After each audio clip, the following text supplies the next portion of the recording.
மக்களே, உண்மையான செல்வம்னா என்ன? இப்போ நீங்கள் 1 கோடி ரூபாய்க்கு ஒரு கார் வாங்கி அதில் போகிறீங்கன்னா உங்கள் அக்கௌண்ட்டில் 1 கோடி ரூபாய் குறைஞ்சிருக்குன்னு தான் அர்த்தம். நம்ம ஊரில் பணக்காரன் அப்படின்னா வெளியே காட்டுறதை வச்சு தான் நம்ம முடிவு பண்ணுறோம்.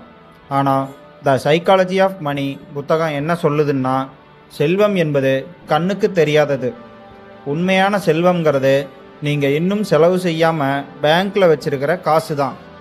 அந்த பணம் தான் உங்களுக்கு சுதந்திரத்தை தரும். மற்றவங்களை இம்ப்ரெஸ் பண்ணுறதுக்காக செலவு பண்ணுற ஒவ்வொரு ரூபாயும் உங்களை ஏழையாக்குது. இதை பற்றி நீங்கள் என்ன நினைக்கிறீங்கன்னு மறக்காமல் கமெண்ட்டில் சொல்லிட்டு போங்க. பணத்தோட இந்த ரகசியத்தை புரிஞ்சுக்கணுமா? இதை பற்றின 10 முக்கியமான விதிகளை லாங் வீடியோவாக போட்டிருக்கேன். மிஸ் பண்ணாமல் உடனே போய் பாருங்கள். மேலும் இந்த மாதிரி யூஸ்ஃபுல்லான கண்டென்ட்டுக்கு நம்ம சேனலை மறக்காமல் சப்ஸ்கிரைப் பண்ணிக்கோங்க.